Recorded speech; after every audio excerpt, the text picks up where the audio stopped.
Uso de telas entre crianças e adolescentes. Liberdade ou servidão?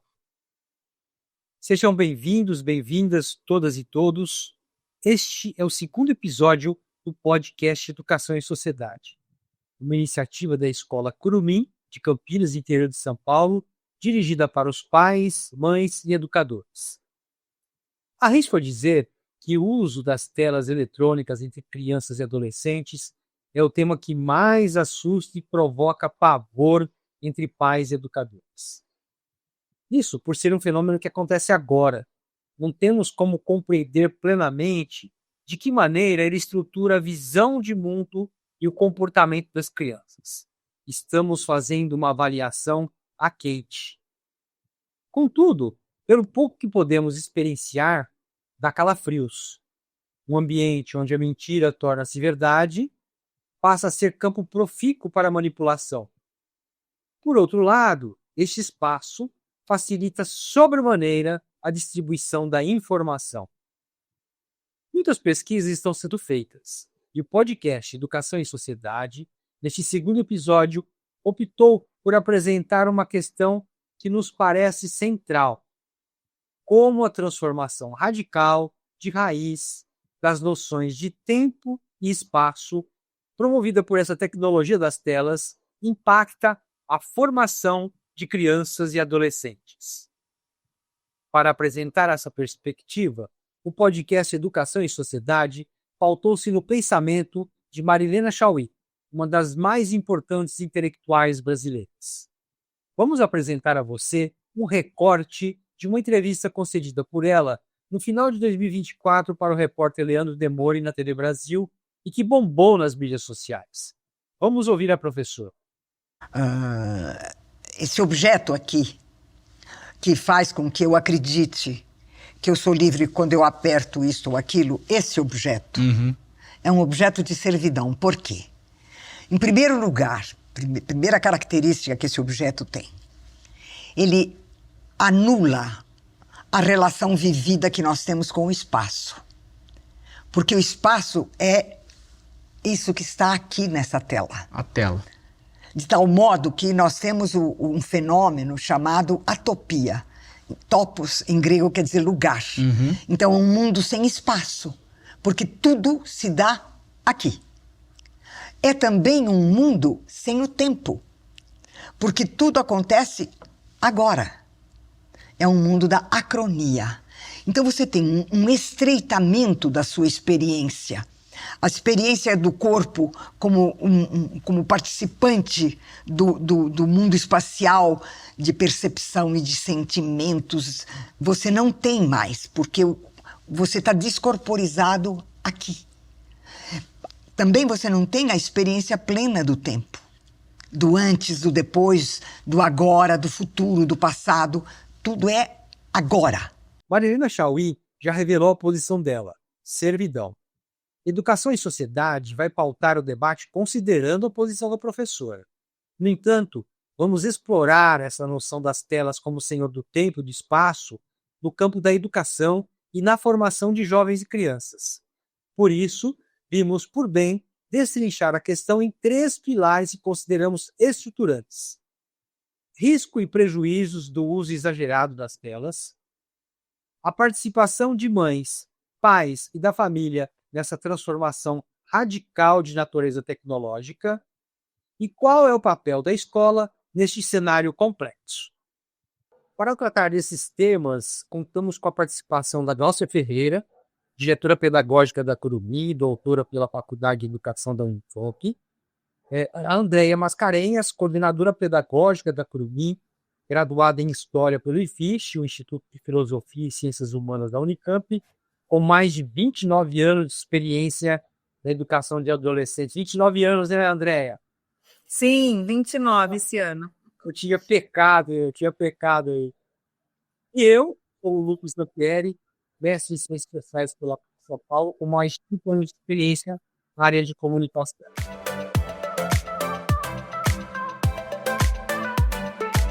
Uma questão de saúde pública. Glaucia, fala pra gente o que revelam pesquisas recentes de como o uso prolongado das telas impacta na formação do cérebro?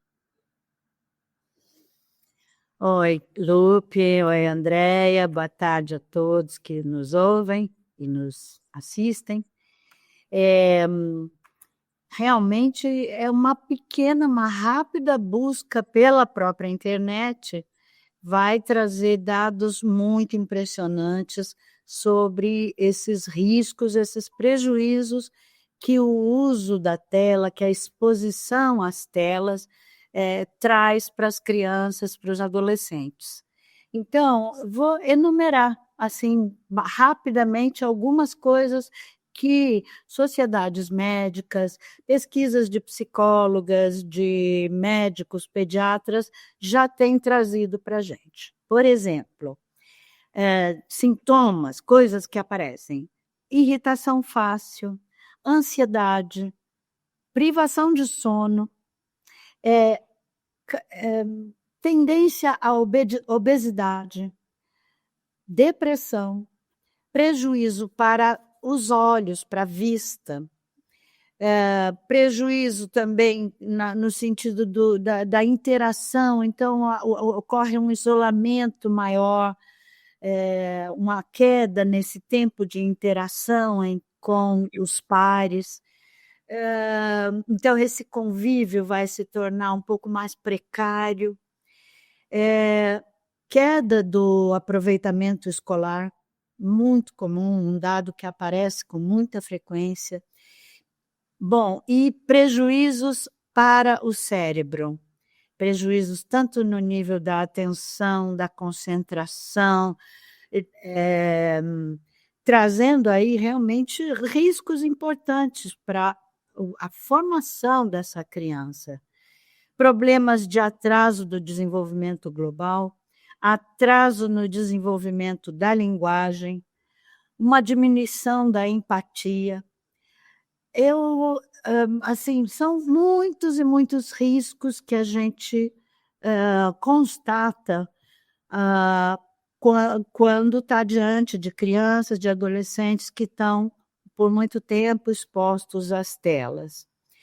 Isso é um risco muito grande, porque, principalmente para crianças, porque o cérebro está em formação. Ele vai passando, ele vai amadurecendo, ele vai se desenvolvendo. E como é que o cérebro se desenvolve? O cérebro se desenvolve justamente no contato, na interação com as outras crianças. É assim que o cérebro infantil se desenvolve, no contato com os adultos, obviamente, né? E com as outras crianças, com os outros adolescentes. É nessa interação que os embates, os conflitos aparecem e obrigam o cérebro, de certa forma, a se reorganizar e a avançar, a evoluir. Então, é uma questão que a gente tem falado muito com as famílias, tem acompanhado de perto esse problema, porque realmente está mais que comprovado que as telas trazem prejuízos muito, muito importantes para as nossas crianças, para os nossos adolescentes. Andréia, por favor, queira complementar a reflexão. Boa tarde, Lupe. Boa tarde, Gláucia. Mais uma vez nós aqui debatendo um tema tão importante para as famílias, para a escola. Eu penso, né, que esse simples giro, essa busca rápida que a gente faz pela internet, como a Gláucia já contou para a gente aqui, ela precisa nos impactar de uma forma realmente importante, né? Porque a gente tem acompanhado de muito perto esses efeitos do uso precoce, né, adiantado na idade das crianças, e o tempo de exposição, não só aos conteúdos, mas ao próprio funcionamento, né, a própria maneira de operar dessa tecnologia, que expõe, né, nos nossas crianças, os nossos jovens, a todos esses riscos que esses pesquisadores todos, né, têm demonstrado em trabalhos tão importantes. Eu acho que é uma obrigação, né, uma responsabilidade do mundo adulto estar atento a esses resultados, né, para que a gente possa contribuir de uma maneira que nos desperte, né, para esse risco e para esse prejuízo que já acontece. Toda atenção acho que é necessária, porque é algo muito recente, né? A gente, na verdade, essa transformação radical que a gente está passando, ela merece atenção, até porque tem algumas coisas que são consideradas positivas e outras que são maléficas, como essa, que é uma questão de saúde pública mesmo, né? E como a gente não sabe aonde isso vai chegar, é importante, é fundamental que a gente tenha essa participação ativa, nessa atenção especial na formação, e aí o elo entre a escola e a família é fundamental, né? Eu parto para a segunda questão aqui, agora dirigido a Andréia. Andréia, eu gostaria que você explorasse sobre a geração joelho limpo, né? Explique para a gente do que se trata esse tal de joelho limpo e quais os desdobramentos disso na formação das crianças. Sim, bom, aqui na Escola Curuminha a gente tem se debruçado, né, em algumas leituras, na própria experiência de história da escola, na nossa relação com as famílias, em leituras que temos feito, que a gente tem vivido uma nova configuração da infância, né? Então, principalmente a partir da década de 80, de uma maneira extremamente intensa, a partir de 2010, 2015, né, com essa ampliação do acesso e a chegada dos smartphones, né, que trazem esse mundo na palma da mão, né, como uma ferramenta importante, né, mas que a gente acha que, do ponto de vista dos benefícios, são benefícios acessados na vida adulta, na vida do trabalho, né, na vida do jovem, mas não na primeira infância, não para as crianças, para os adolescentes até 14, 15 anos. E o que a gente percebe? A chegada desse mundo virtual na mão das crianças colocou possibilidades de acesso nesse mundo virtual de uma maneira bastante desprotegida. E de uma maneira até contraditória, né, a vida das crianças no mundo real passou a estar cada vez mais protegida, né, com pouco acesso a experiências que antes, né, em gerações anteriores, eram tão presentes, né, como o brincar na rua, o encontrar com os amigos, os desafios que colocam o corpo em ação, né? Então, essa geração do joelho limpo tem muito a ver com essa nova configuração, né, das crianças, muitas vezes, no seu ambiente familiar, no seu núcleo familiar, não ter a possibilidade dessas experiências. E aí o papel da escola, né, que entra como esse espaço de funcionamento desse corpo em movimento, como um espaço de oferecer essa experiência e esse contato que não seja apenas esse mundo, né, de tela. Gostaria de chamar a atenção de novo para isso, nesse sentido de que a nossa geração de adultos ficou muito preocupada, né, com as crianças, e muitas vezes com razões, com dados de crescimento de violência, mas talvez de uma maneira um pouco exagerada, né, de fechar portas e de colocar as crianças muito em ambientes extremamente protegidos e fechados, né, e aí fica essa imagem da criança com o joelho limpo, que não experimenta o espaço, mas, ao mesmo tempo, estão, né, nos seus quartos, nos seus ambientes isolados, com essa tela que abre para um mundo de perigos, né, de assédios, de possibilidades de serem molestadas, né, por conta de não prepararmos as nossas crianças, inclusive, né, e não só prepararmos, mas abrirmos esse mundo que, ao meu ver, pelo menos, ainda não é o momento, né, dessa primeira infância. Então, principalmente a gente, enquanto escola, ser o espaço dessa experimentação, do corpo, do movimento, da interação, do brincar livre, né? Aqui na Escola Curumim a gente chama muito as realizações das crianças, do trabalho que elas realizam, né? Com sentido, com significado, para que elas possam ter essas experiências mais ampliadas. Porque só com essa interação é que a gente produz o afeto, né? Quer dizer, esse contato com outros corpos, com a interação de outras pessoas, com a interação de todos esses elementos que fazem parte da implicação da Curumim, da natureza. Né? Só dessa maneira nós somos capazes realmente de encontrar os nossos afetos e realmente reconhecer aqueles que mais nos estimulam e aumentam a nossa potência, né? Acho que se você ficar diante da tela de um celular, você vai estar sempre em um processo de servidão, principalmente sem saber quem está do lado de lá, manipulando isso, né, Glaucia? Você sabe que a gente, quando estuda, né, o desenvolvimento infantil, a gente sabe que toda essa primeira infância, um componente muito importante é justamente o jogo dramático. Os jogos, a imitação, porque as crianças imitam os adultos, né? E as brincadeiras, o faz de conta, o jogo dramático, é justamente a experimentação de uma aprendizagem, né? Que não se faz quando ela está diante de uma tela. Porque o corpo, nesse momento, está travado, o corpo está inerte. E o jogo dramático, a experimentação, ela é essa interação, né?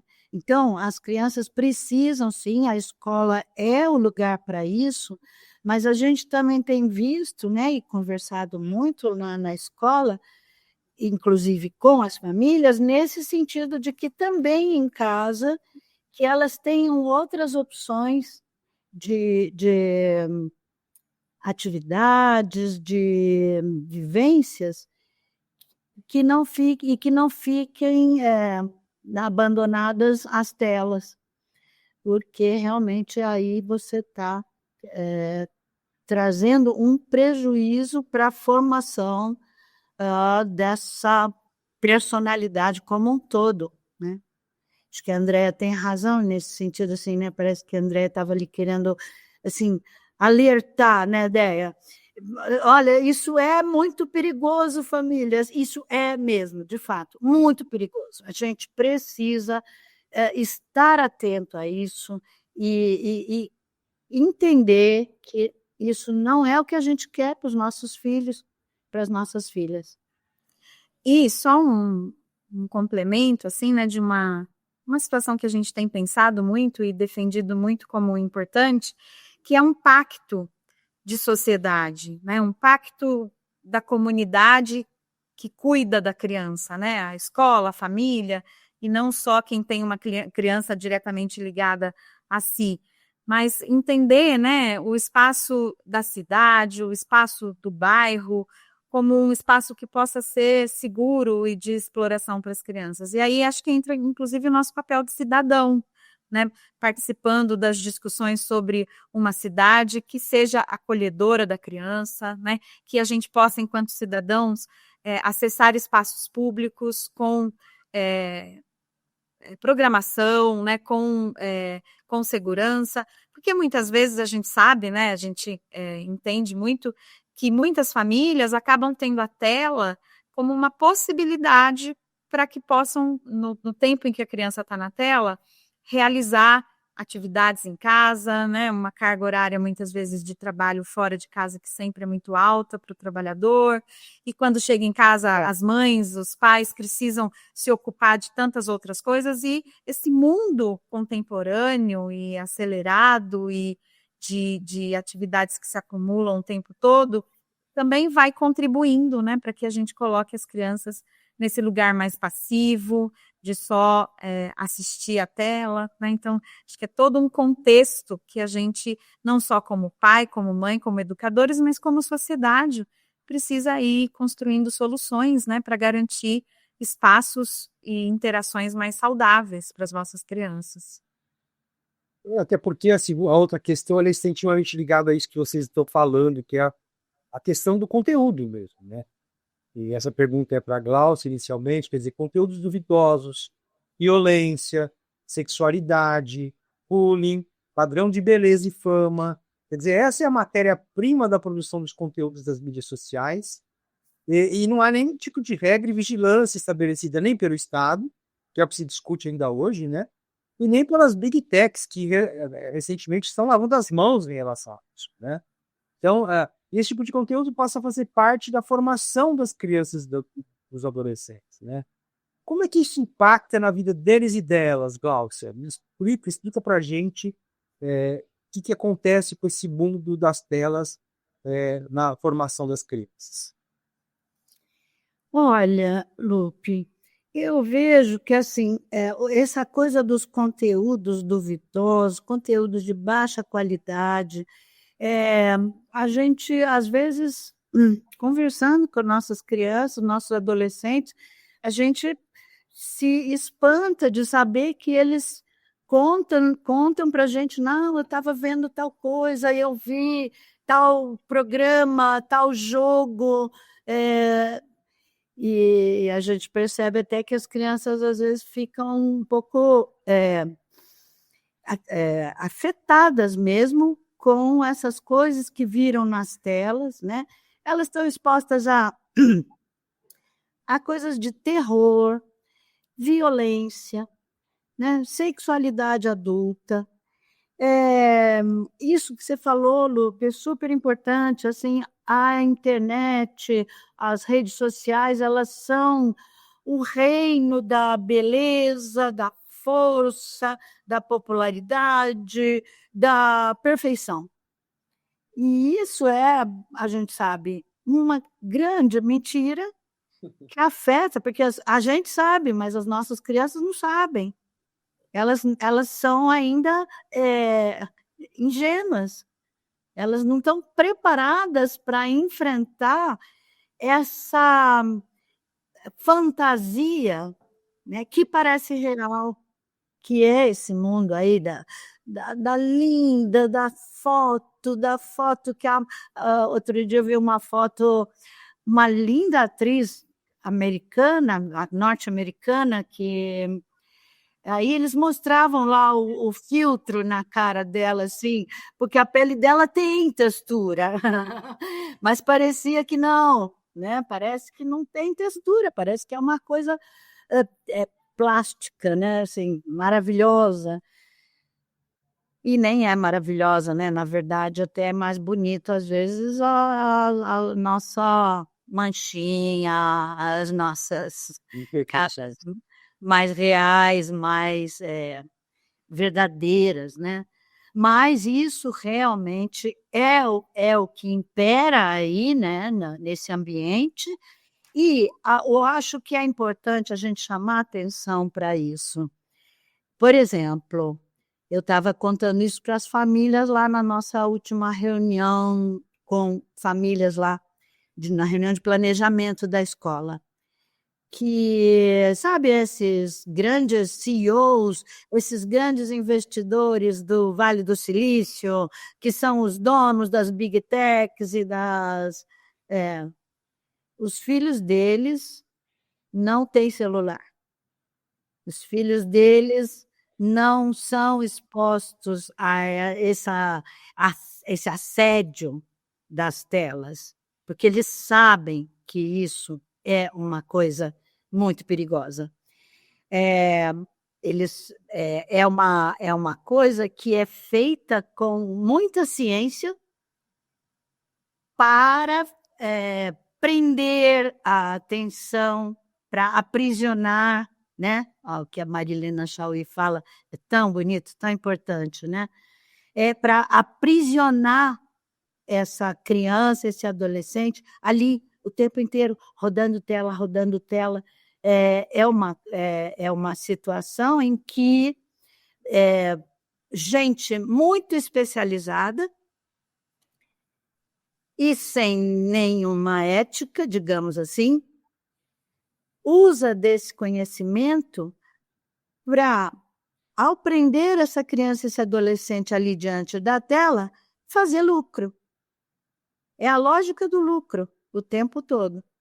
Então, essa é uma coisa que nós, como pessoas, como cidadãos, e como sociedade, precisamos de uma outra malha, de uma outra rede, que seja uma rede entre nós de contra-ataque a isso que tem sido produzido. Por quê? Porque a gente sabe que no Brasil é um campo muito desregulamentado. É um campo que está muito solto e que precisa de regulamentação, precisa de alguma coisa, porque senão, como estava dizendo a Andréia, concordo demais, assim, senão a gente vai ficar culpando as famílias, né? Não, a nossa vida é difícil, a nossa vida não é fácil.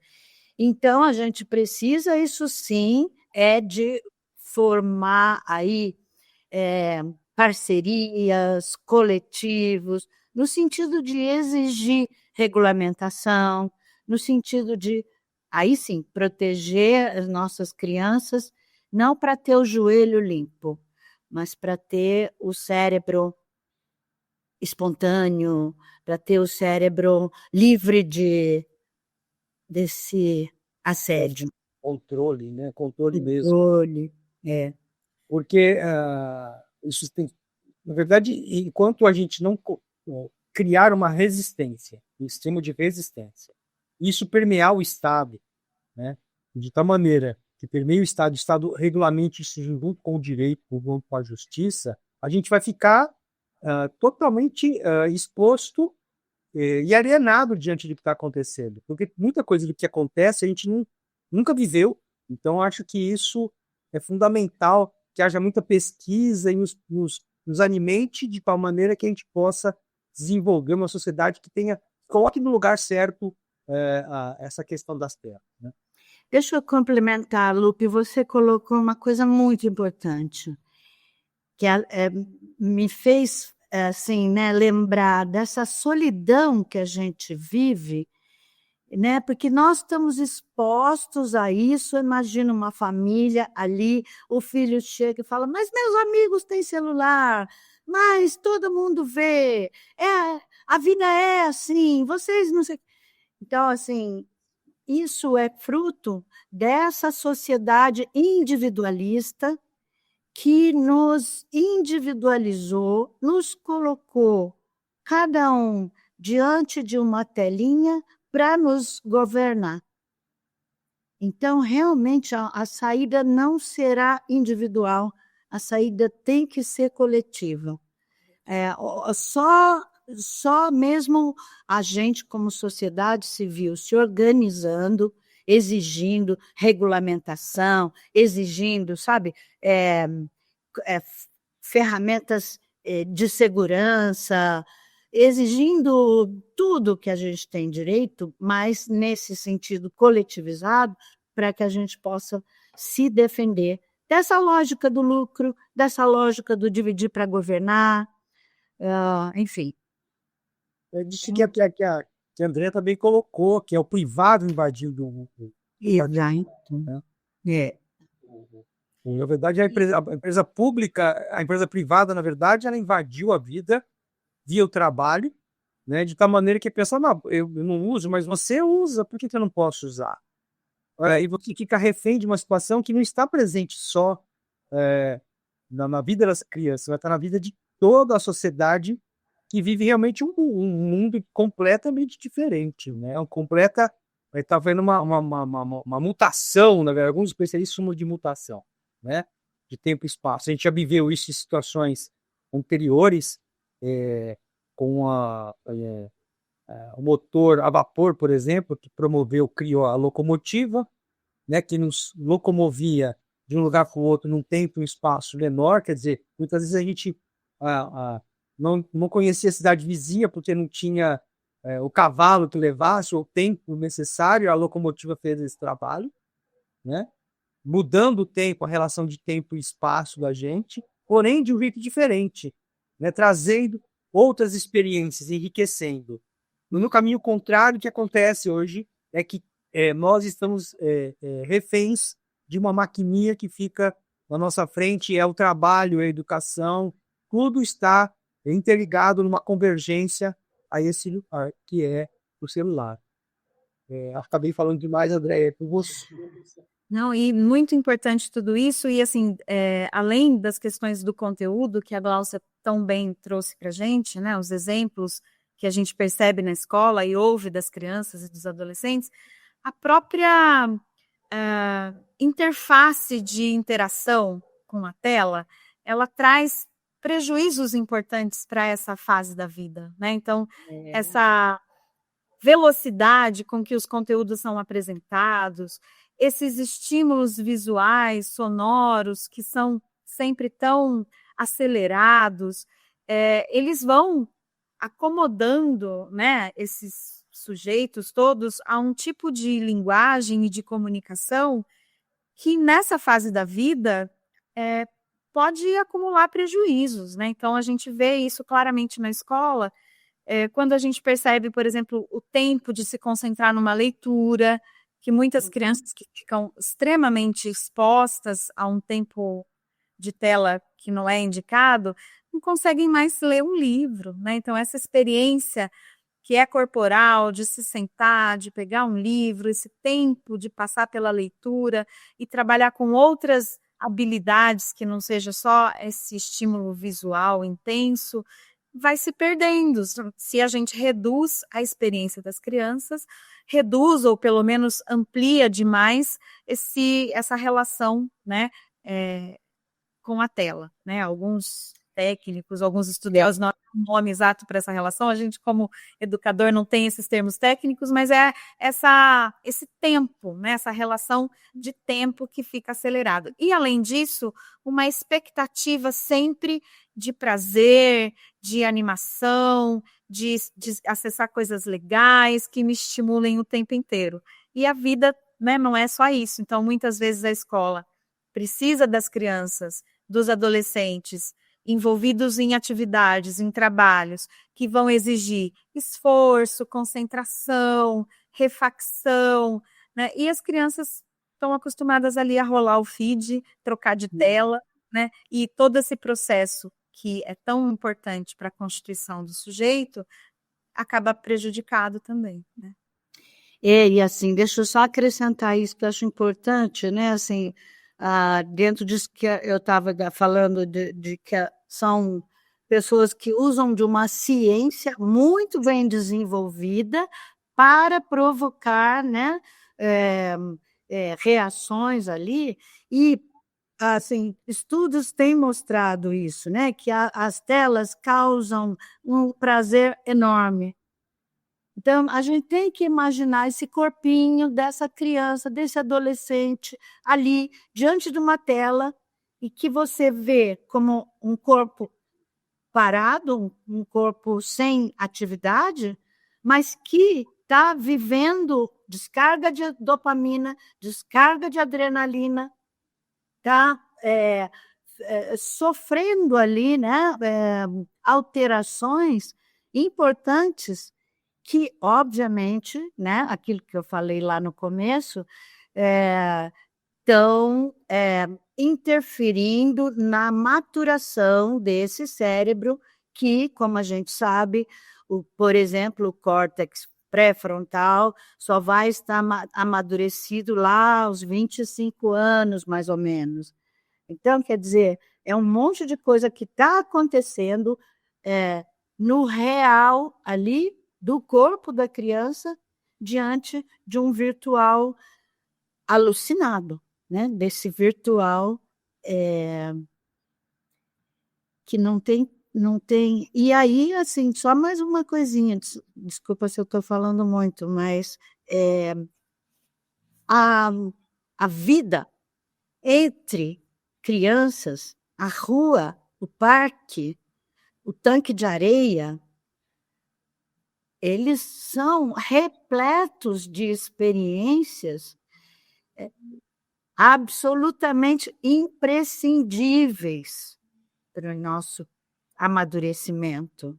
Não dá para crescer sem botar o pé no chão e pisar na areia. A relação que isso tem com todo o nosso sistema nervoso, todo o nosso sistema de percepção, enfim.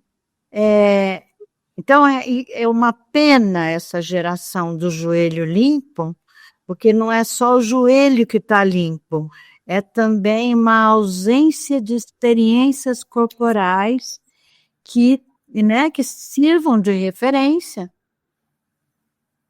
Então, enfim, há tanto que falar, né? Criar o movimento do joelho ralado, né, Glaucia? Vamos criar, vamos lá. Movimento do joelho ralado. Eu topo, tô dentro.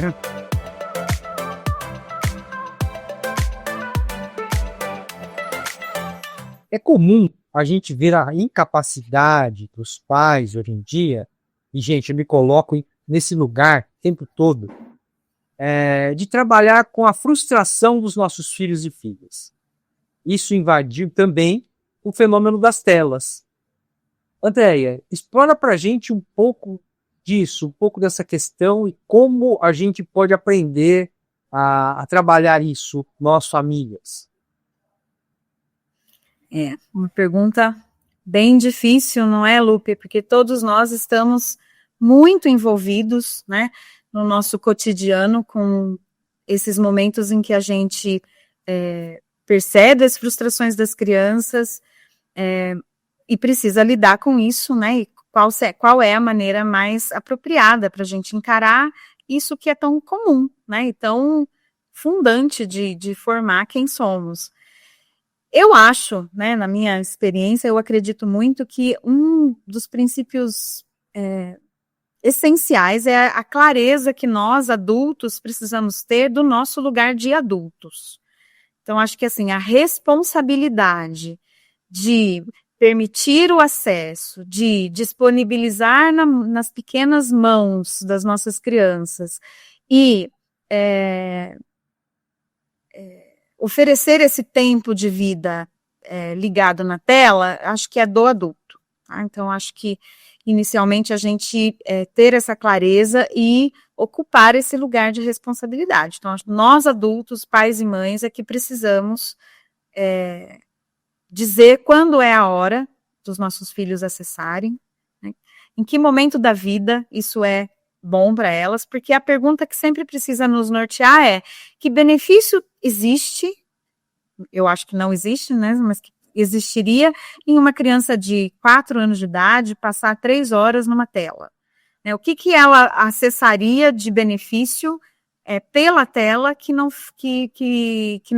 seja possível ela alcançar em outra situação de experiência, né? E acho que a resposta para isso, nós adultos é que temos que dar, né? Então, muitas vezes a gente se vê ali, né, posto numa situação que a única solução é a tela para a criança. Mas isso não pode ser a regra geral, né? Então, mesmo na exceção, a gente tem que ser vigilante e evitar ao máximo. Os estudos têm mostrado que os prejuízos, como bem já demonstrou para a gente a Glaucia, não vou me repetir, eles são mensuráveis, eles estão aí verificados e a gente já tem um tempo de história aí de pelo menos uma década em que isso está evidente, né? Então, cabe a nós, adultos, esse limite. E vou chamar de novo essa atenção para uma coisa que a Glaucia disse, que vamos fazer isso coletivamente, né? Que, por exemplo, a legislação que entrou em vigor no Brasil, esse ano letivo de 2025, ela veio de uma maneira muito importante para nos fortalecer nessa decisão, né? O celular não entra na escola. Então, aquelas famílias que ouviam, principalmente dos seus adolescentes, mas como? Eu não vou levar o celular se todos os meus amigos levam, né? Então, essa busca de pertencimento, que é natural do adolescente, para fazer parte de um grupo, e que a gente muitas vezes se via, né? Nossa, mas eu vou dizer não para o meu filho, e ele vai ser o diferentão que não usa o celular. Então, veio uma posição da sociedade que impôs uma regra, né, que é, na escola é importante que o celular não esteja, né? E aí a gente fortaleceu essa rede de apoio para que coletivamente todos eles não estejam protegidos, né, do tempo de tela. Agora, isso na escola pareceu a parte mais fácil da relação. E isso nos outros momentos de vida das nossas crianças e dos nossos adolescentes, né? Como que a gente institui esses limites para garantir a saúde emocional e a física, inclusive, das crianças? Eu acho que é ter essa segurança, né, e esse conhecimento dos danos que ocorrem e nos ocuparmos desse lugar difícil de colocar o limite e de dizer não. Então, Posso? agora é contigo, Glaucia. Eu acho que é isso mesmo, né? Primeiro é isso, a gente, como adulto, assumir nosso papel, a simetria nessa relação. Graças a Deus, né, mesmo que eu não seja religiosa, mas graças a Deus, a relação pais e filhos é uma relação assimétrica. É uma relação em que tem um adulto e uma criança.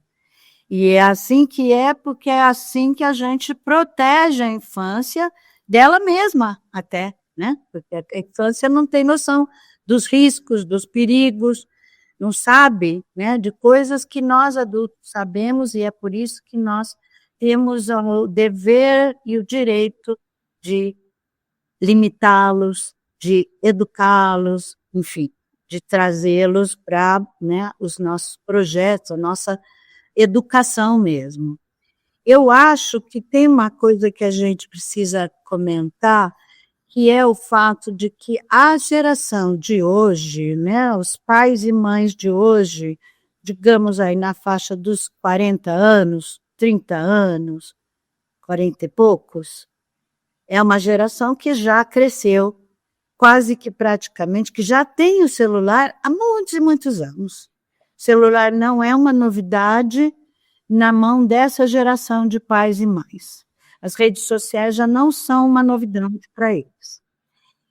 Há algum tempo, eu me lembro que, assim, as famílias, eu via isso, famílias dizendo assim, nossa, olha como meu filho é inteligente, ele pega o celular e ele faz um monte de coisa. Isso não é um sinal de inteligência.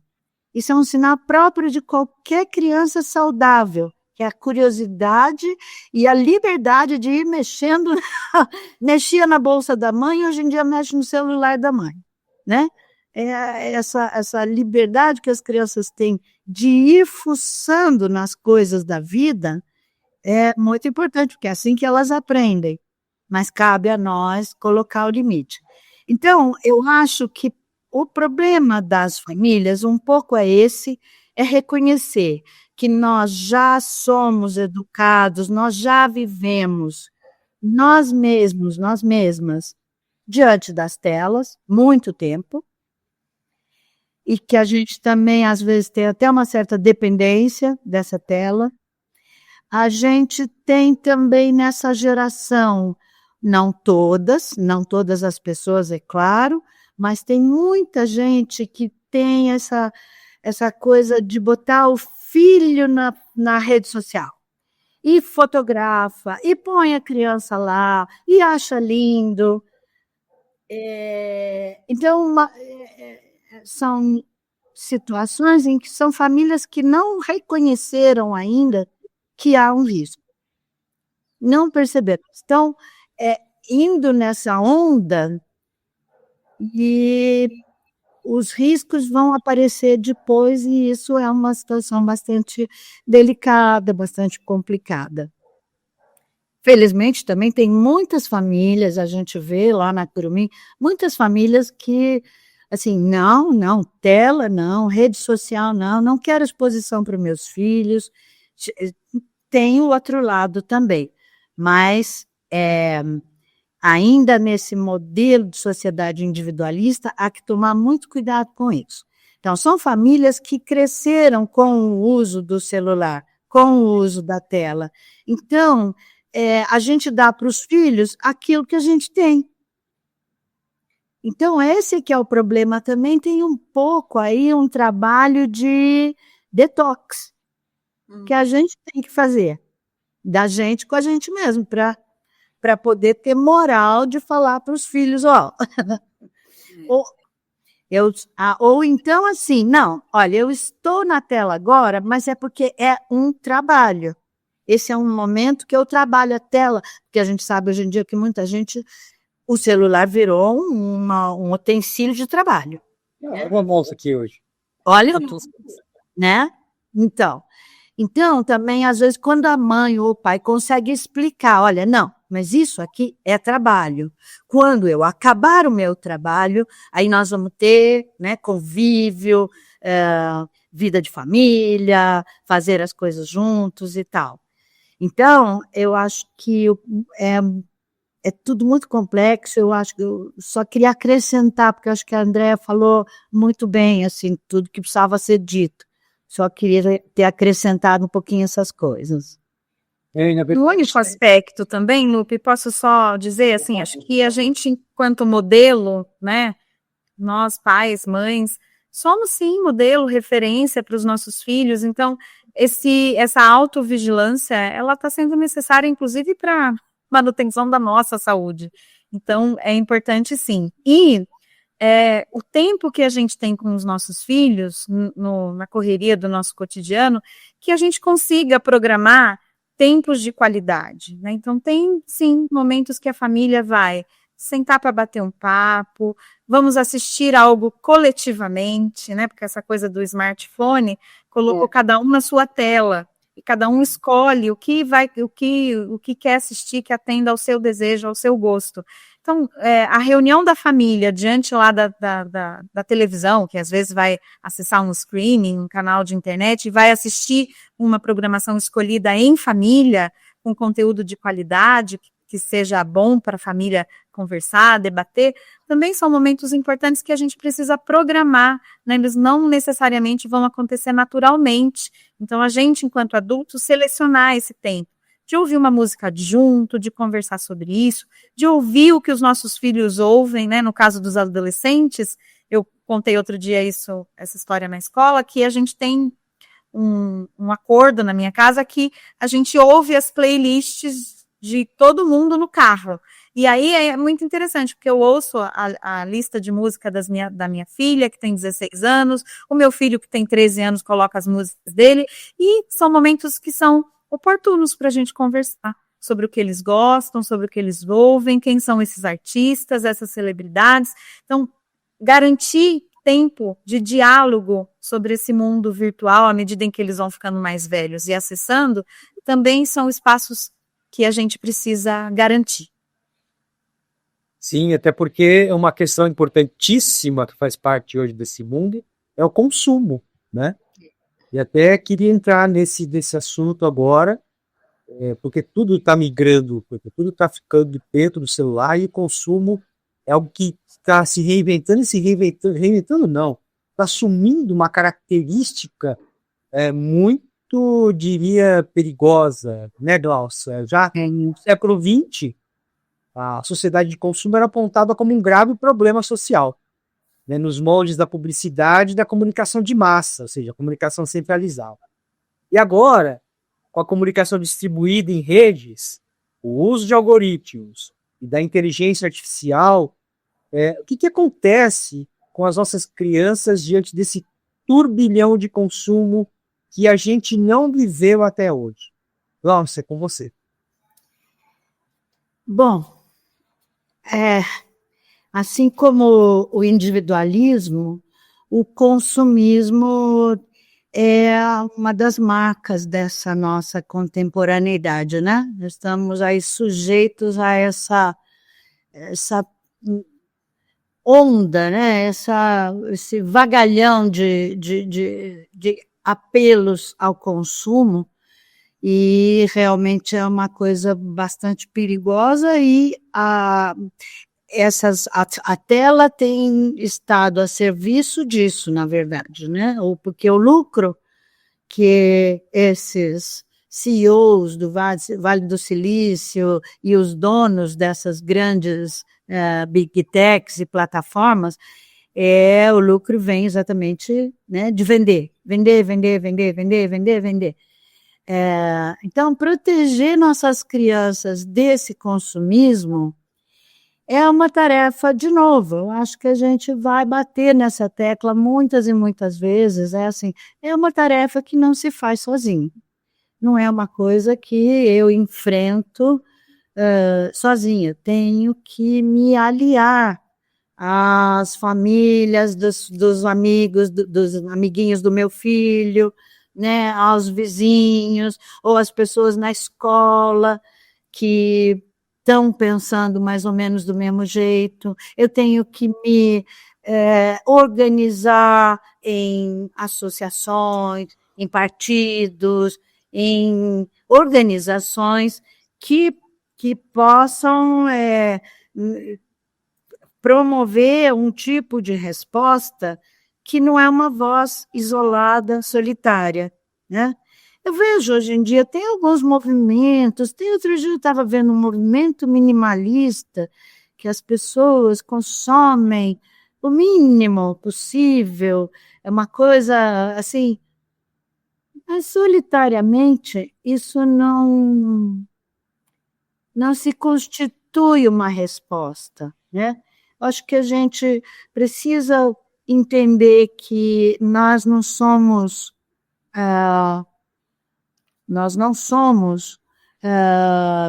donos do nosso destino, nós somos seres historicamente determinados, como já diria o nosso querido Marx, com tanta sabedoria, né, soube nos mostrar assim, os determinismos da nossa vivência em sociedade, que é dada historicamente pelas lutas, pelas disputas por hegemonia que se produzem nessa sociedade.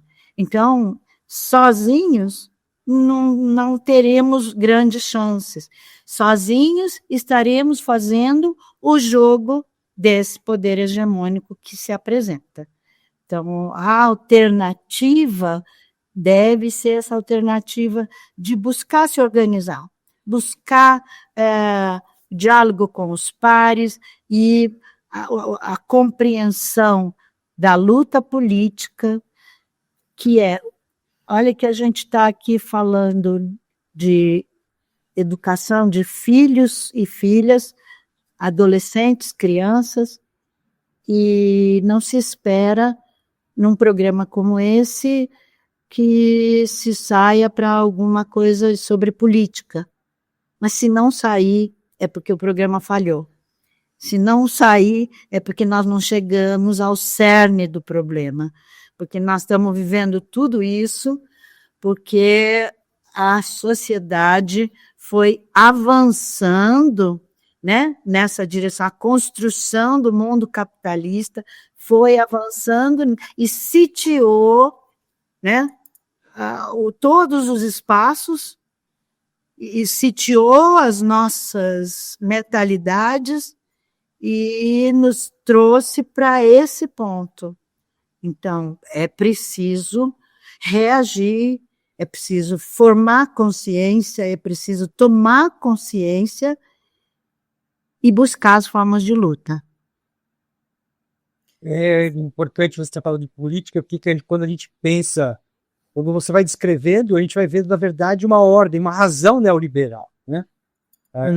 Muitos momentos aqui de individualização, de busca do sucesso individual, o não coletivo, né, o não comum, todas essas questões, elas fazem parte de uma ordem, de uma razão neoliberal, que nos anos 80 ganhou corpo, e entre essas ordens estão o quê? As grandes empresas, as empresas que começam a iniciar um processo de globalização, né?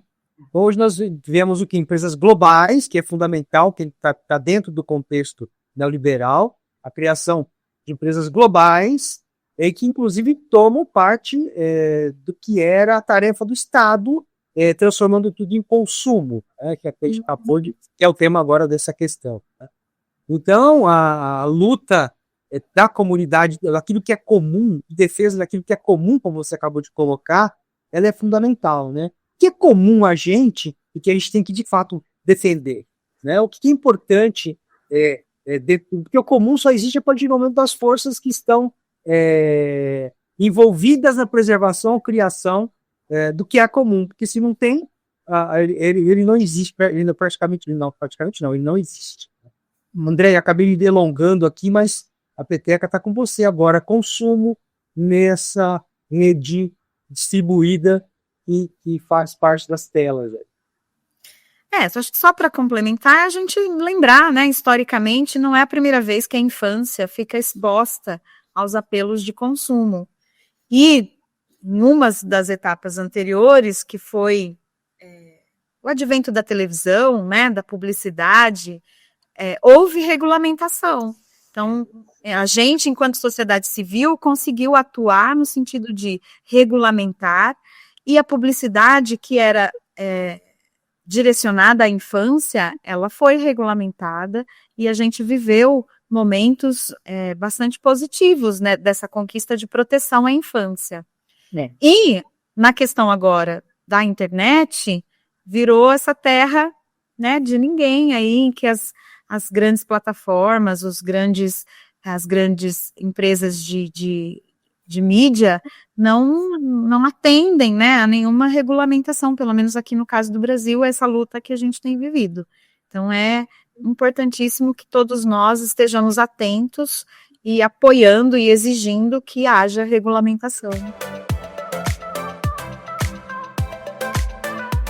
Freinet, no início do século XX, trouxe para as salas de aula a produção da imprensa, com as crianças manipulando os logotipos, produzindo reportagens, distribuindo seus jornais para a comunidade da qual elas faziam parte. Né?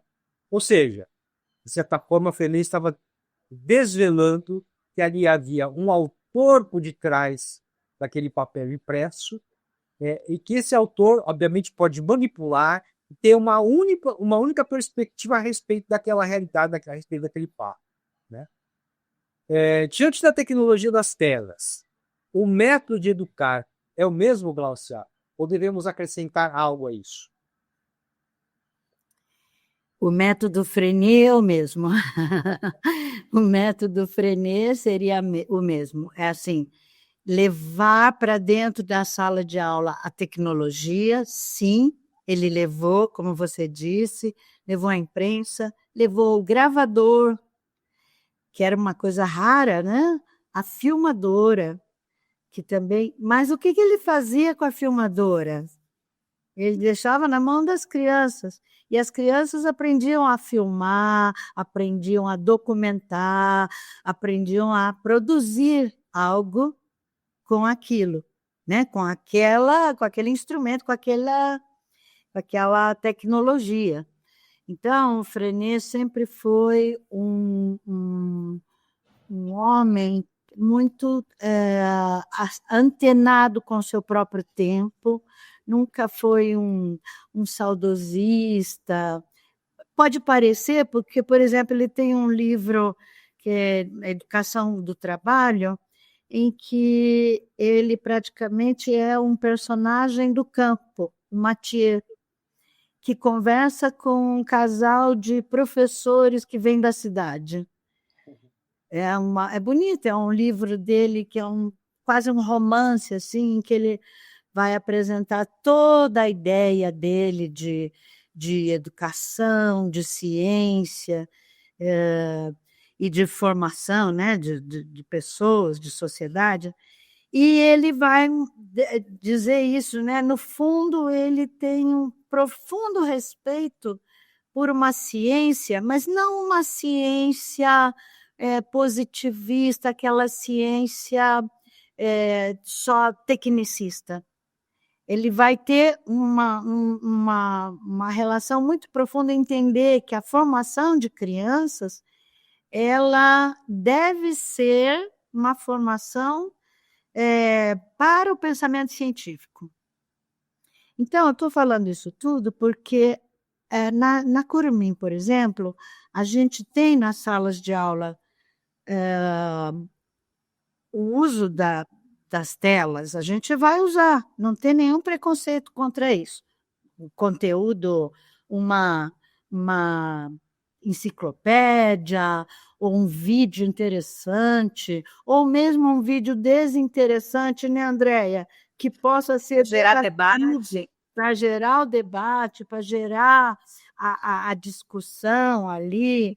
Ou, por exemplo, hoje mesmo eu vi as crianças ali do 3º ano fazendo uma viagem virtual pelo Google Earth.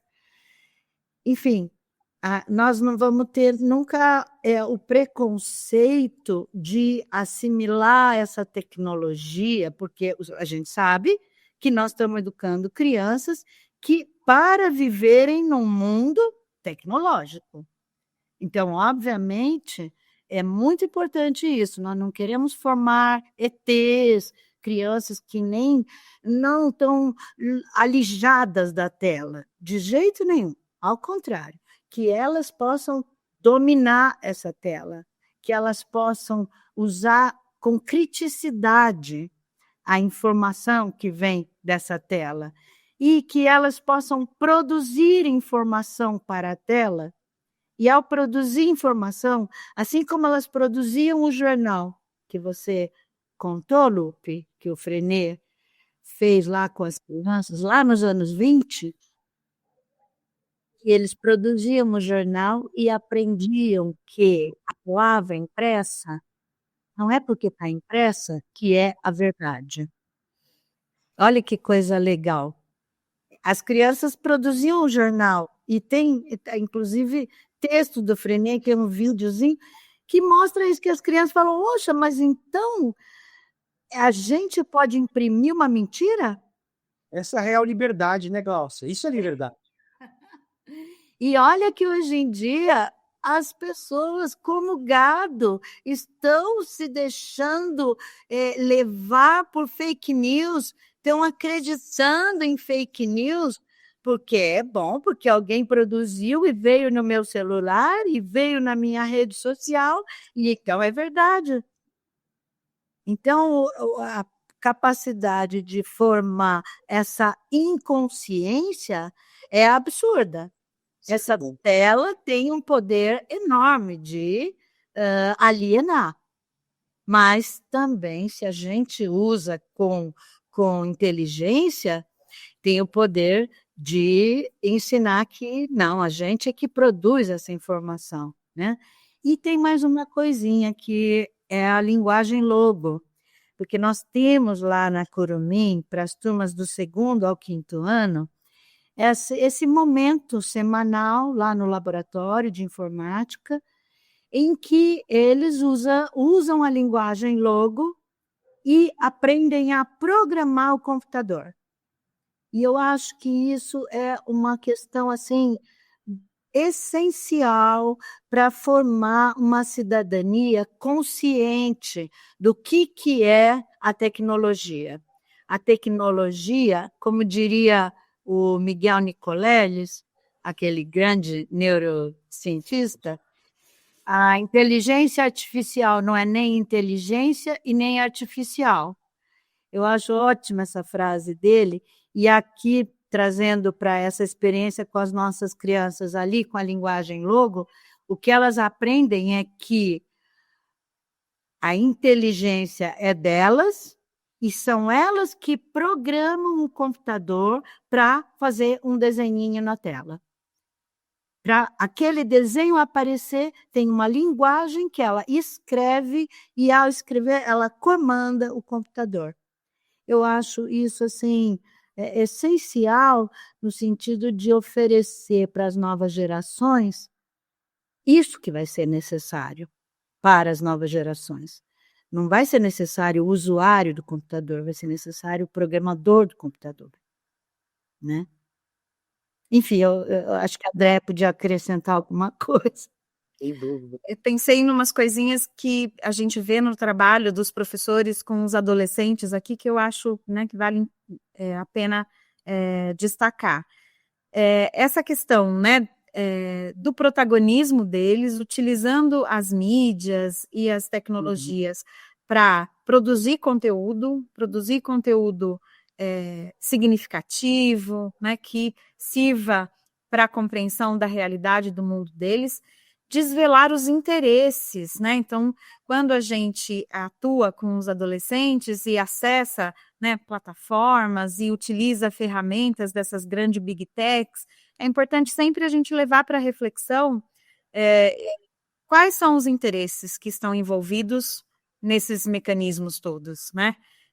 Em que medida ficamos ali reféns, né, de apelos consumistas, dessa linguagem que, ao mesmo tempo que estimula, vicia, enfim, todos esses aspectos, né, que a gente precisa desvelar e colocá-los nesse lugar de reflexão sobre essas ferramentas digitais. E também o papel da escola como um lugar onde a gente aprende segurança, né, como que a gente faz uso dessas ferramentas e desses mecanismos de maneira a nos protegermos, né, as nossas crianças, os nossos adolescentes, para que eles tenham o mínimo de percepção de possibilidades de risco que eles possam também se proteger, né? Porque a gente não pode contar o tempo inteiro com essa vigilância do adulto. Tá? Legal, hoje em dia tem vários dispositivos de segurança que a gente coloca para filtrar conteúdo, para acompanhar o uso dos nossos filhos, dos nossos adolescentes, mas essa autovigilância também precisa ser desenvolvida e construída com eles. Então, acho que a escola tem um papel importante nesse letramento aí, né, que tem como objetivo principal a proteção e o desvelamento aí desses interesses todos envolvidos. Eu acrescentaria oferecer a liberdade, entre o caminho da liberdade e o da servidão, né? É que a partir do momento em que eu entendo os mecanismos de servidão que estão sendo colocados, eu posso optar ou não em fazer ele construir a liberdade, ou então permanecer dentro de um processo de reprodução permanente, como indivíduo passivo. Bom, eu agora vou partir para uma última pergunta, na verdade, uma pergunta que eu gostaria, na verdade, de fazer para todo mundo, né? Para a Gláucia, para o André e para quem está assistindo e ouvindo a gente agora, né? Qual é a conclusão que a gente chega a partir desse debate em torno das telas, né? Qual é a conclusão que eu chego entre liberdade ou servidão? Gláucia, estamos diante da liberdade, de um caminho de liberdade ou de um caminho de servidão?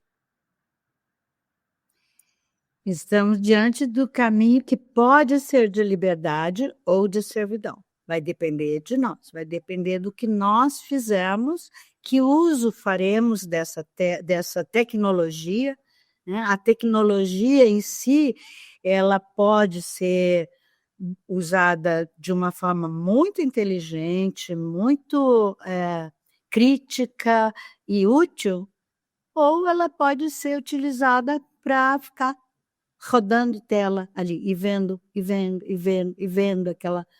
aquele bobajol que passa ali, que até, né, é estranho, assim, você fica, você passa ali um tempo, todo mundo já deve ter tido essa experiência, você fica um tempo ali e quando você sai, você fala, nossa, quanto tempo passou?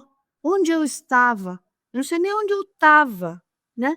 Eu estava perdido lá naquela...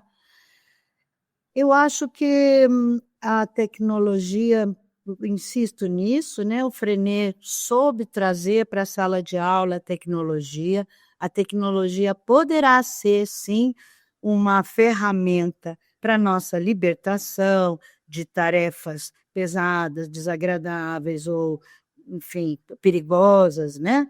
Ou poderá ser um aprisionamento e que a gente não possa exercer a nossa humanidade nisso. Mas eu acho que, para concluir, é assim, humanidade se faz entre humanidades, né? Nós nos tornamos humanos entre humanos. O menino que é largado na selva e criado por lobos se torna lobo. Nós, se abandonados às telas, nos tornaremos esse gado robotizado, dependente, escravizado, né? Ou não, ou nos tornaremos mais livres e mais aptos a fazer as coisas e usando a tecnologia até para facilitar e otimizar nossos processos. Ouvindo a Gláucia, a palavra que me vem é consciência, né? Então, a gente construir, né, elaborar conscientemente todos esses aspectos envolvidos, né? Então, acho que temos isso claro para nós, adultos, né, que temos, sim, disponível muita informação, muitas publicações têm sido feitas sobre esse tema, né, uma breve pesquisa mostra isso para a gente, e a gente levar isso para os nossos alunos, para as nossas famílias na escola, né, tentando trazer esse pensamento consciente sobre tudo que pode estar envolvido nessas questões, né, e aí sim, né, proteger a infância e garantir que os nossos filhos, nossos alunos tenham, acima de tudo, a possibilidade de se perceberem no outro e de estarem em interação, né, nessa troca de afetos, que é a experiência da vida que a gente vive todo dia. Obrigado, Andréia. Obrigado, Gláucia. Obrigado Obrigada, Lupe. nos acompanhar até aqui. Por favor, curtam, comentem, compartilhem este episódio e ajudem na divulgação de uma perspectiva progressista sobre a educação. Até mais, mês que vem a gente se encontra de novo.